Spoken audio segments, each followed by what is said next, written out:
Hello friends, तो आज की इस वीडियो में हम देखते हैं MSc third semester photo chemistry का एक काफ़ी इंपॉर्टेंट टॉपिक जो है आपका जैवलोनस्की डायग्राम।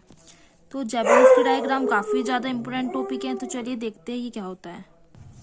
तो जैवलोनस्की डायग्राम किसी भी मॉलिक्यूल के द्वारा रेडिएशन को अवशोषित करने पर जब कोई रेडिएशन को अब्जॉर्ब करता है तो उसमें जो भी चेंज होते हैं उनके ट्रांजिशन को क्या करता है, रिप्रेजेंट करता है। या हम कह सकते हैं कोई भी मॉलिक्यूल एनर्जी का एब्जॉर्प्शन करके जब हाई एनर्जी लेवल में जाता है तो उसमें होने वाले जो चेंज और ट्रांजिशन होते हैं उनका स्पष्टीकरण जैवलोनस्की डायग्राम के थ्रू होता है। ठीक है, मैंने कहा आपको कि जब कोई भी मॉलिक्यूल हमारा क्या करता है, एनर्जी का एब्जॉर्प्शन करके हाई एनर्जी लेवल में जाता है। ठीक है, मतलब कि लो से वो हाई में गया, तो जो उसमें चेंज एंड ट्रांजिशन होते हैं तो उनका स्पष्टीकरण जैवलोनस्की डायग्राम के थ्रू होता है। ओके, तो हम देखते हैं जैवलोनस्की डायग्राम में आप क्या लिखोगे। When such a molecule is irradiated bye suitable electromagnetic radiation it get electronically excited and after it a number of phenomenon may occurs which is the best represented by Jablonski diagram. Okay, and इसमें कई सारे आपको पता है process होते हैं। Radio active process होता है, नॉन रेडियो एक्टिव प्रोसेस होता है। वीसी मीन्स क्या होता है, वाइब्रेशन कैस्केड। आईसी होता है इंटरनल कन्वर्जन। आईएससी होता है इंटर सिस्टम क्रॉसिंग। एचन्यू होता है radiation. H nu F fluorescence. H nu P phosphorescence. ये सब काफी इंपॉर्टेंट इसमें प्रोसेस आते हैं और कई बार आपसे शॉर्ट क्वेश्चन में सिर्फ ये पूछ लिया जाता है फॉस्फोरोसेंस के बारे में या फ्लोरोसेंस के बारे में, या आपसे पूछ लिया जाता है आईएससी इंटर सिस्टम क्रॉसिंग क्या होती है। तो ये सब इसके प्रोसेस होते हैं, इसके बेस्ड पे ये एक लॉन्ग क्वेश्चन बन जाता है। और जैवलोनस्की डायग्राम का फ्रेंड्स लॉन्ग क्वेश्चन आता है। Okay, in order to study Jablonski diagram it is necessary to understand the concept of spin multiplicity। जब भी हम जैवलोनस्की डायग्राम की स्टडी करते हैं तो स्पिन जो मल्टीप्लिसिटी है उसको समझना पड़ता है हमें। इसमें आपको पता है 3 कंडीशन होती है कि हमारा जो सिंगलेट ग्राउंड स्टेट या ट्रिपलेट एक्साइटेड स्टेट या सिंगलेट एक्साइटेड स्टेट कुछ भी हो सकती है। Organic molecules have an even number of electron which are paired in ground state. Molecular state with paired electron is called singlet state and after the absorption of light the electronically excited molecule may have 2 electron paired or unpaired. Paired state is defined as singlet excited state and unpaired state is also called triplet state. Okay, and these state are termed as spectroscopic state because paired electron give a peak singlet while unpaired electron give splitting peak and the electronically excited species peak.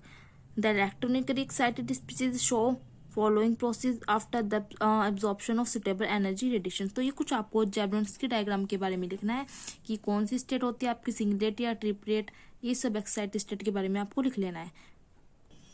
ये आपका जैवलोनस्की diagram हो जाता है जो आपको बना लेना है। आपकी बुक में भी दिया होगा, अगर नहीं दिया है तो आप यहाँ से स्क्रीनशॉट लेकर इसको ड्रॉ कर सकते हो। ठीक है, जैसे मैंने आपको बताया था वीसी, मैंने आपको सारा बताया था ना, वाइब्रेशन कास्केड होगा आपका एंड आपका आईएससी भी होगा। देखिए आईसी भी है एंड एफ फ्लोरोसेंस फॉस्फोरोसेंस सब है एंड ये आपके ऐसे लेवल होते हैं ग्राउंड स्टेट वाले एंड ये आपके टी होते हैं ट्रिपलेट एक्साइटेड स्टेट वाले लेवल। अब आपको एक क्वेश्चन यहाँ से निकलता है, वो क्वेश्चन होता है, तो यहाँ से क्वेश्चन निकलता है, आप देख रहे हो जो ये एस है, ठीक है नहीं S1, ये T1 से ऊपर क्यों है, ये नीचे क्यों नहीं है, क्योंकि ग्राउंड स्टेट वाला होता है लेकिन ये फिर भी ऊपर है, तो ऊपर क्यों है, यहाँ से क्वेश्चन निकलता है। तो मैं इस क्वेश्चन का रीजन अभी आपको बताऊंगी। इस डायग्राम में आप देख सकते हो जो आपको ये S1 दिख रहा है वो क्या है, आपका first singlet excited state and आपका S2 क्या है, यहाँ पे second singlet excited state and यहाँ पे आपका S3 क्या है, third singlet excited state. Okay, यहाँ पे आपका जो T1 है वो क्या है आपका, वो है आपका first triplet excited state and T2 क्या है आपका second triplet excited state and T3 क्या है आपका थर्ड ट्रिपलेट एक्साइटेड स्टेट। अब क्वेश्चन मैंने आपको बताया है कि जो S1 है वो T1 से ऊपर क्यों है। तो ट्रिपलेट एक्साइटेड स्टेट में जो इलेक्ट्रॉन्स होते हैं जो एक ही डायरेक्शन में होते हैं, ठीक है ना, जो ट्रिपलेट एक्साइटेड स्टेट में इलेक्ट्रॉन्स होते हैं वो एक ही डायरेक्शन में होते हैं और उनके बीच क्या होता है, प्रतिकर्षण बहुत कम होता है, रिपल्सन होता है बहुत कम होता है वो, तो जिससे क्या होता है हमारा जो मॉलिक्यूल है उसकी एनर्जी बहुत कम हो जाती है। और सिंगलेट एक्साइटेड स्टेट में जो हमारे क्या होते हैं इलेक्ट्रॉन होते हैं वो एक दूसरे के ज्यादा अपोजिट होते हैं, जिसमें इलेक्ट्रॉन के बीच क्या होता है, प्रतिकर्षण मीन्स रिपल्सन ज्यादा होता है और ऊर्जा ज्यादा होती है। जब रिपल्सन ज्यादा है तो एनर्जी ज्यादा होगी, इसीलिए जो S1 है वो T1 से ऊपर होता है। तो ये क्वेश्चन काफी ज्यादा इंपॉर्टेंट होता है फ्रेंड्स। तो आपको ये जैबलोनस के डायग्राम को ड्रॉ कर लेना है। अब हम आगे देखते हैं। तो फर्स्ट आता है आपका एनर्जी कास्केट, जिसे हम कहते हैं vibrational cascade. It is also known as energy cascade. इसको हम वाइब्रेशन कास्केट को एनर्जी कास्केट भी कह सकते हैं। हियर लॉस ऑफ एनर्जी, यहाँ पे एनर्जी का लॉस होता है from excited state to ground state, excited state से ग्राउंड स्टेट में। Okay, of the vibration level of same energy state occurs and during vibrational cascade energy is given in small increment to environment by collision with neighboring molecule। जैसे मैंने बताया इसको हम energy cascade भी कह सकते हैं, वाइब्रेशन कास्केट भी। यहाँ पे लॉस होता है एनर्जी का excited state to ground state. Okay, तो इतना इसमें काफी होता है। आगे आपका सेकंड पॉइंट आता है इंटरनल कन्वर्जन, IC। अब ये इंटरनल कन्वर्जन क्या होता है, देखिए फर्स्ट स्टेज में जब कोई भी मॉलिक्यूल अपनी ग्राउंड स्टेट से एक्साइटेड स्टेट में होकर जैसे अपनी एक्साइटेड स्टेट मतलब S2 S3 या T2 T3 में जाता है, तो क्या होता है वो 10⁻⁻11 सेकंड से भी कम टाइम में वो मॉलिक्यूल दूसरे मॉलिक्यूल से टकराकर अपनी कुछ एनर्जी खो देता है और first excited singlet state means S1 या first excited triplet state T1 पर वापस लौट जाता है।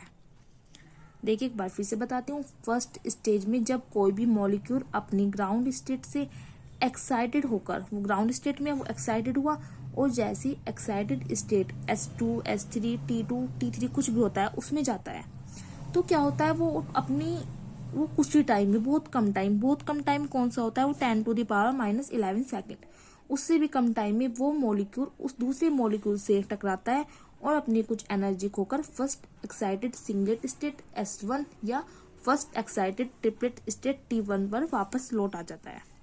इस ट्रांजिशन में किसी भी रेडिएशन का उत्सर्जन नहीं होता है, इसीलिए हम इसे क्या कहते हैं, रेडियोलेस ट्रांजिशन भी कहते हैं। किसको, IC को। देखिए आप पढ़ के समझ सकते हो, बहुत इजी लैंग्वेज में मैंने लिखा है। The process in which electronically excited state of molecule interchange from higher singlet to lower singlet excited state and higher triplet to lower triplet excited state is the spin allow process and is termed as internal conversion means IC। तो ये आपका internal conversion भी complete हो जाता है। अब हम next topic देखते हैं। हाँ फ्रेंड्स, इसमें आपको ये भी लिखना है थोड़ा सा कि जो S1 से वो SN डैश मतलब इसमें जाता है, स्पिनर आउट ट्रांजिशन होते हैं। जब when spinner out transition occurs with the loss of energy to its environment in the form of radiation, also radiationless casket. मैंने बताया इस ट्रांजिशन में किसी भी रेडिएशन का उत्सर्जन नहीं होता, इसलिए इसे हम क्या कहते हैं, रेडिएशनलेस ट्रांजिशन भी कहते हैं।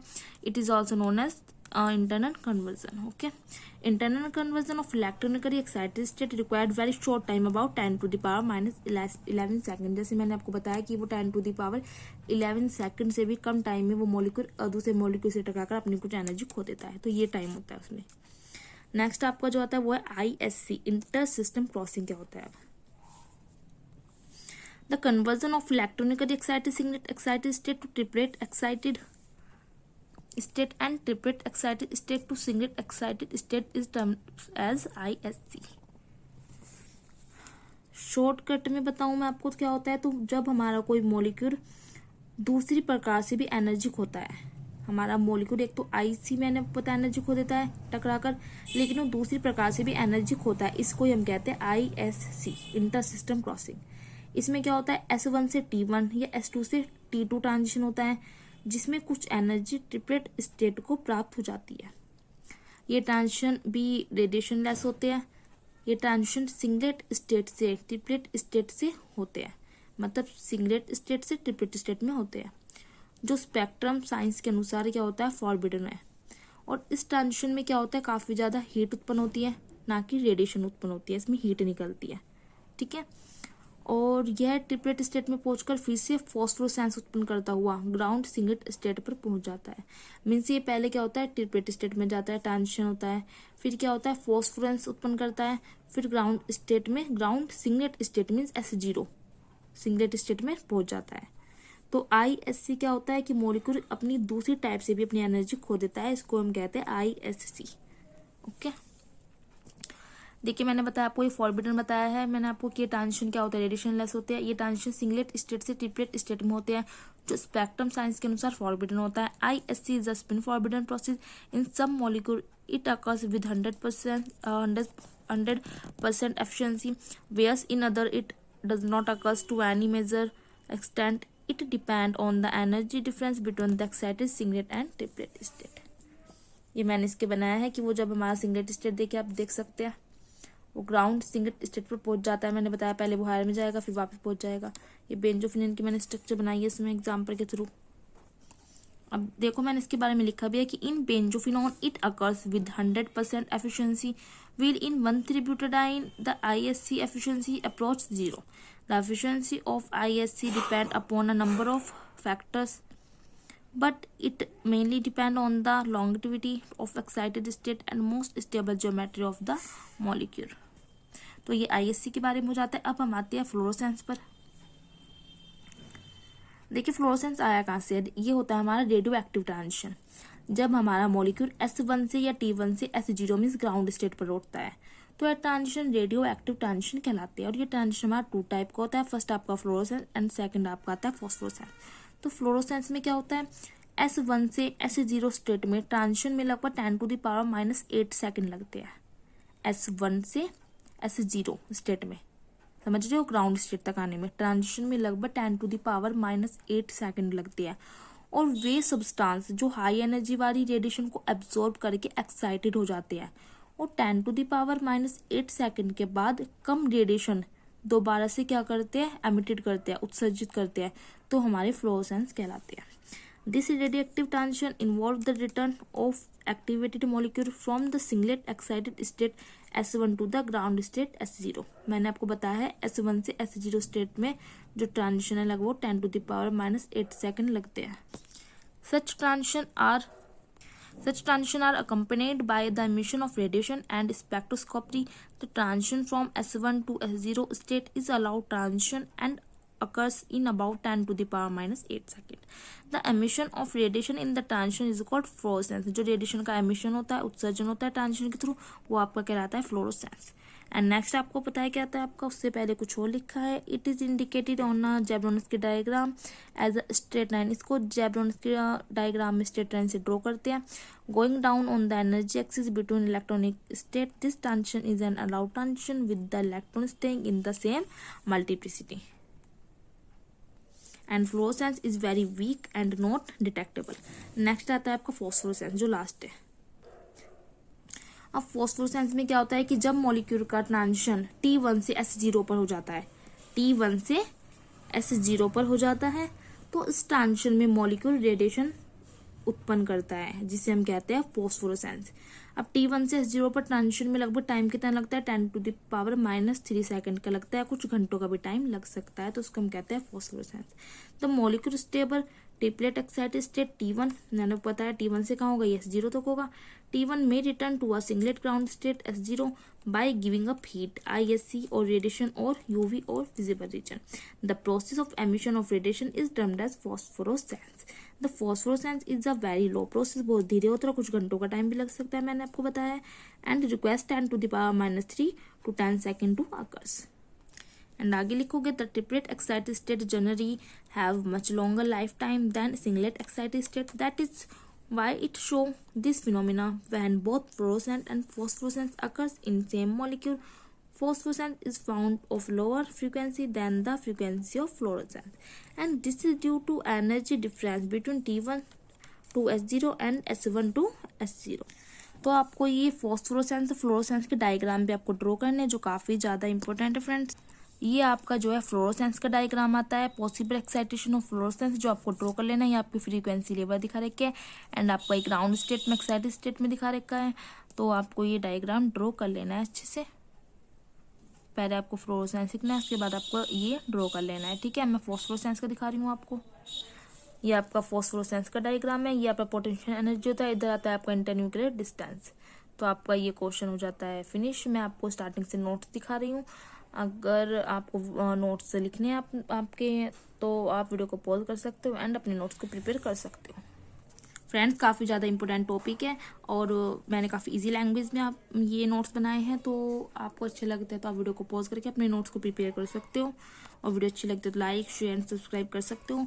तो चलिए मैं आपको स्टार्टिंग से दिखा रही हूँ। ओके, आपको डायग्राम के साथ जैबलोनस की डायग्राम बनाना है, क्योंकि लॉन्ग क्वेश्चन में आता है फ्रेंड्स, ठीक है ना। ये एग्जाम में लॉन्ग क्वेश्चन पे आता है, और छोटे छोटे इसमें से शॉर्ट क्वेश्चन भी निकल जाते हैं, जैसे फॉस्फोरेसेंस या फ्लोरोसेंस, आईएससी, वीसी, सब के बारे में पूछ लिया जाता है।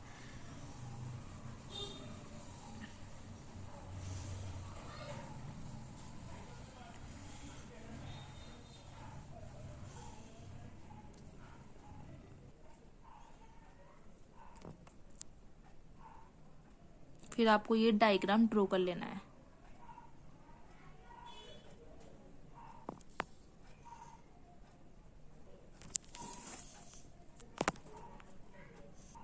एंड थोड़ी सी लैंग्वेज आपको फिर से लिखनी है,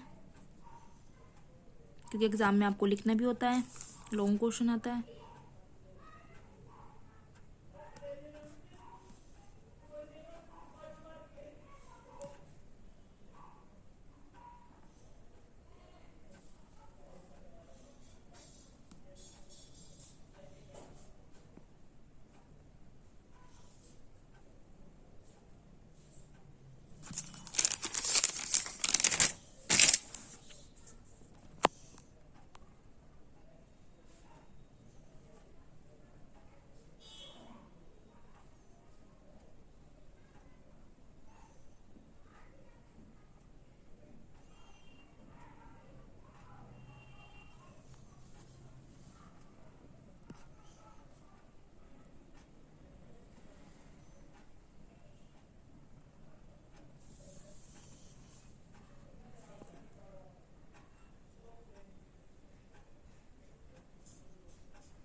एंड आपको फ्लोरोसेंस का ये डायग्राम ड्रॉ कर लेना है।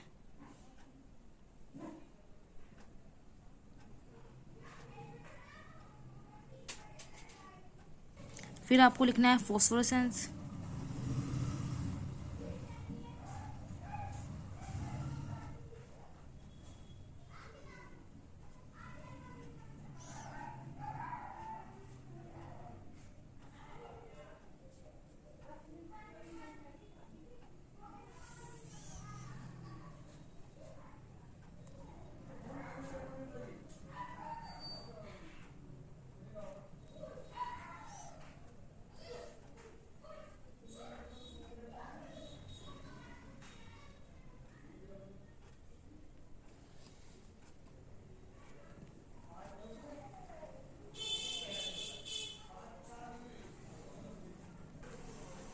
फिर आपको ये डायग्राम फॉस्फोरेसेंस का ड्रॉ कर लेना है।